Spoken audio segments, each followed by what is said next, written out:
It starts quietly, not with a title, but with a feeling in your chest. Is everyone okay? You start reading the room faster than your homework, smoothing your voice when others get sharp, moving objects, changing the subject, catching the tension before it breaks. In your family, the role has a name. You never chose the fixer. You didn't audition.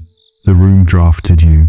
Maybe you were the eldest, maybe the only, maybe just the one who sensed that peace was fragile and someone had to hold it. So you did.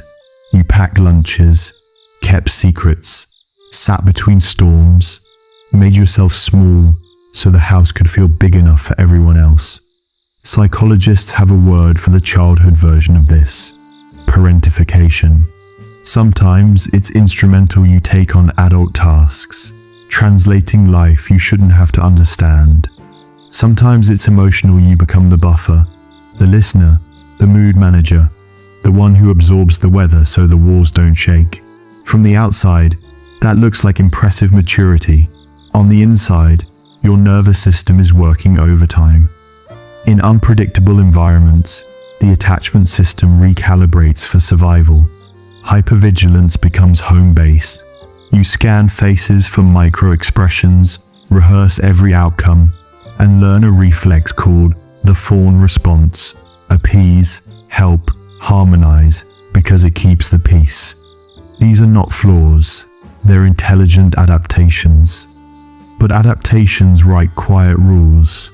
Don't need too much, needs cause problems. Fix first, feel later. Feelings slow things down. Be useful to be lovable. Worth is earned, not inherent. Those rules make sense when you're small and the room feels dangerous. In adulthood, they can become cages you mistake for personality. Fast forward, and you're the dependable one, the calm one, the crisis manager. People trust you with everything because you always say, "I've got it." Inside, you might pay a cost no one sees. Guilt when you rest, shame when you need help, a jumpy body that hears calm as a warning. You apologize for existing, sorry, one quick thing, and you accept tasks that aren't yours because no still feels like betrayal. You anticipate needs no one has voiced and call it love. You solve fires you didn't start and call it being a team player. You lie awake bracing for a mistake you haven't made. Under that habit is a simple psychology. You kept connection by caretaking. Your brain paired belonging with usefulness, safety with harmony, and loss prevention with perfection. So, of course, you move toward problems with a bucket and a plan. Of course, praise lands when it sounds like, "You're so reliable." Of course, relationships tilt, care flows out. Rarely in because receiving feels like debt. None of this makes you broken. It makes you early. Early to responsibility, early to reading the room, early to learning that love sometimes came with invoices. There are real strengths here: empathy tuned to subtle signals, foresight under pressure, steadiness when others spin out. The goal isn't to abandon those strengths. It's to use them by choice instead of as the entry fee for love. That starts with tiny experiments.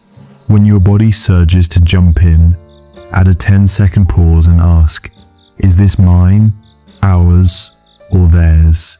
If it's theirs, practice supportive neutrality. I trust you to handle it. If you want ideas, I'm here. Swap apology for gratitude. Thanks for waiting instead of sorry I'm late, and watch how your nervous system softens when worth isn't explained like a receipt. Try micro-receiving. Let a door be held. Accept a compliment with thank you. Allow someone to carry one bag without rushing to pay it back. Name your limits out loud. I have 20 minutes. I can help today, not tomorrow. Boundaries are honest math, not meanness. Schedule 10 minutes of useless rest. Walk, doodle, stare at the sky. When guilt rises, label it old alarm, not current danger. Keep going for one more minute. and speak your state in short sentences. I'm tired. I'm overstimulated. I need quiet. The truth is easier to support than a polished story. If you love a fixer, here's how to be safe for them. Appreciate their presence, not just their usefulness. I love being with you lands deeper than you're so helpful. Ask consent before offloading. Do you have space for something heavy? Accept their no without cross-examining it. When they do receive, don't keep score. Let care land and stay. Safety grows when saying no doesn't cost connection and receiving doesn't create debt. You might wonder, if I stop fixing, won't everything fall apart? That's the oldest alarm talking. Yes, some balls will drop, the ones you were never supposed to juggle alone. That space allows other people to step in, relationships to balance, and your body to learn a new baseline. Calm that doesn't need constant monitoring.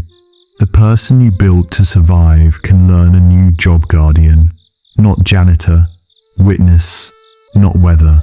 Your worth doesn't evaporate when you rest. Love doesn't disappear when you need. At its core, the psychology of the family's fixer is about attachment shaped by responsibility. You traded spontaneity for safety, play for control, honesty for harmony, and it worked then. It doesn't have to run your life now. Keep the gifts: empathy, steadiness, foresight. Let go of the debt, the belief that you must earn your place. You're not late to your life. You were busy holding the roof up. You get to set some of it down. You get to be cared for without presenting a report card. You get to be loved when you are, not only when you do. This is education, not therapy or diagnosis. If this brought up heavy feelings, a licensed mental health professional can help you unpack them at your pace.